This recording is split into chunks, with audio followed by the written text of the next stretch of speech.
Hi, I'm Peter Murphy, and I'm here in Atlantic City with Michael McGarvey. Together we produced this book, Atlantic City Lives. I wrote the poems, and Michael created wood engravings and printed the book and published it. The first poem I'm going to read is called Once Upon a Time, There Were No Fairy Tales.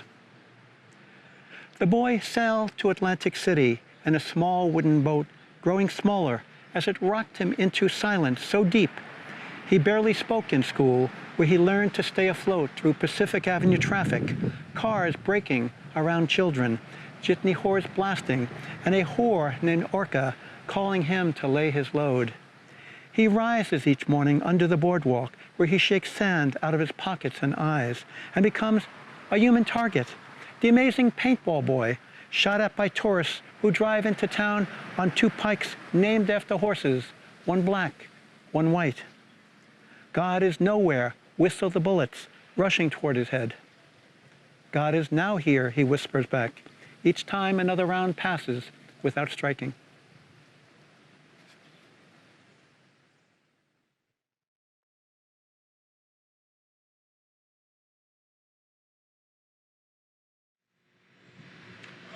This poem is said a few years ago when a lot of the casinos shut down. It's called Labor Day, Atlantic City. This is the last you'll see of Philadelphia drivers who make illegal U-turns on Pacific Avenue, then park themselves on the sand that will grit against their skin as they Humvee the traffic-jammed expressway back to the city that spawned them. This is the day when Showboat and Trump and the second tallest building in New Jersey that reveled on the boardwalk for just 2 years pulled 5,000 dealers into the street. Also losing his job is Mr. Peanut, because he swung his cane at the juvies who tried to trip him. Everyone wants to sell their houses. When the casinos advertise themselves, they euphemize gambling as gaming and are required to state, bet with your head, not over it. There are other words you need to know: Shuby, Arkansas, Lucy, Wawa, FEMA, to make sense of this island. My friend Sandy lost too much in a storm named after her. Born on 9/11, long before the fall, she dreams of waves, not jetliners crashing into buildings. What else can you say about a woman who backs up against history? There are 228 steps to the top of the lighthouse, where you can see how the tide rips away at the dunes. They put up a cage so you can't throw yourself off after climbing.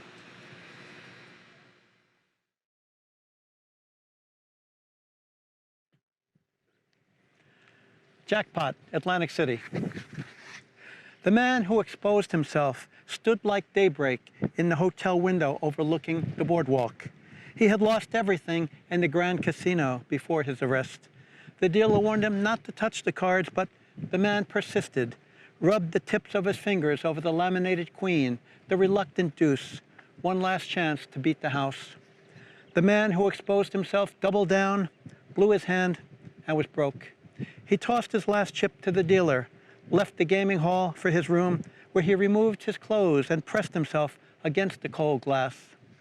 As the sun rose, the man who exposed himself touched its ruby crown, shuffled his deck, and dealt himself a winning hand, a hand so full, the cop who came to pick him up muttered to his partner, "Jesus." He must have been holding it in for years.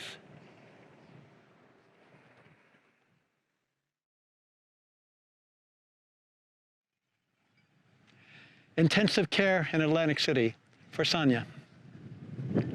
You were too breathless in emergency to cry when they whirled me into machines that measured my beat and counted the enzymes in my blood. And like most things this way, the results were ambiguous, both dying and living, gray, like the ashen gray face you saw through your silver blue eyes. How you rubbed your hands where my heart once beat strong, then hugged my dizzy head against your chest, against the rules of the heart wing, and our daughter laughed for the first time that week when she saw the green blip on the monitor jump quickly in a night-colored screen. You were determined to learn how to breathe with me at the stress clinic, that we would go it together, in through the nose, holding it, letting it out. How you squeezed my hand, hurting it, when the psychologist stuttered and passed out, the victim of a job he loved too much, like my heart in the middle of its sentence, in the middle of its beautiful, bloody vocation. Before leaving the hospital, you took notes on what's to go into my mouth. More important, they warn, than what comes out. And I protested, my body's too greedy, but they nagged me before letting me go, and I clung to you as they wheeled me toward Park Place. That's when we saw the two Falcons pulling out over the gaming halls. Past Caesars, past Trump, past the abandoned dunes, a pair of them reclaiming this city, drifting silently out to sea.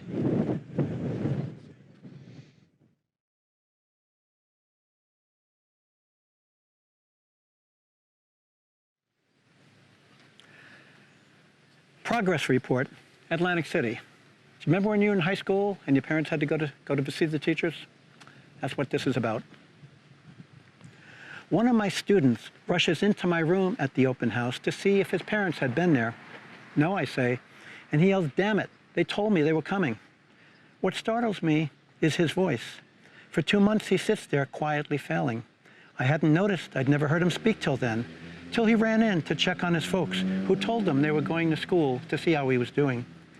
What gets me is not that he's here on parent night, but that he knew his wouldn't show up. He says they like the casinos. This has happened before. In this latitude, where even hurricanes become disorganized before slamming into shore, there is no barrier to retard the unnatural disasters spun into motion.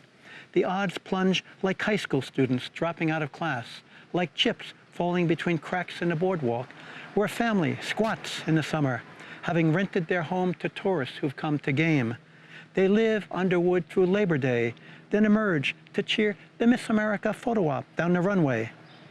And one morning on the beach, a contestant tosses a frisbee through the foam, blinds the camera with her beautiful white teeth, finds the corpse of a drifter under a lifeguard boat.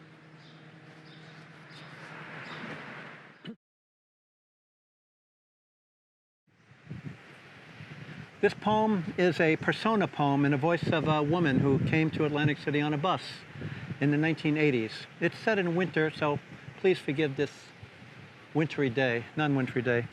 Splendor.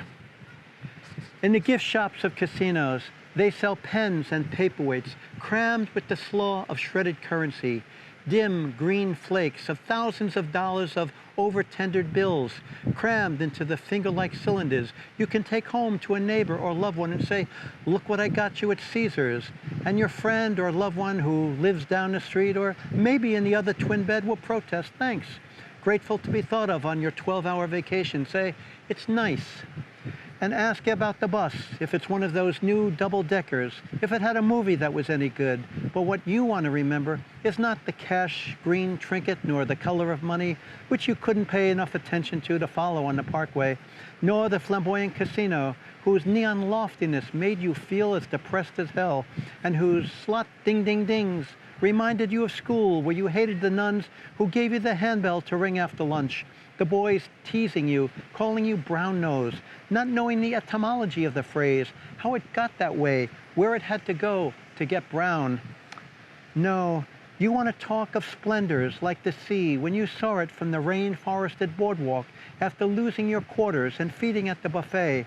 When you walk down to the beach, stepping on the backs of 1,000,000 dead clams, still stinking from the winter storm the month before. How gray could be so beautiful. How, if you weren't careful, you could just walk right into the alluring current.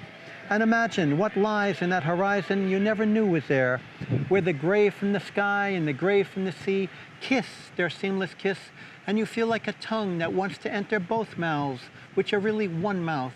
All the broth of the subtle, which you were too hungry to notice, all the tears in the flesh, and how life bubbles up for no reason. How the swell of air that is so fresh, so alive, makes you feel new on this island at the edge of the continent. That looking over the Atlantic, you can see your Europe, your Asia, your schizoid Middle East, even your Africa, all this crashing at your feet in deep, rich foam, in gray, in gray.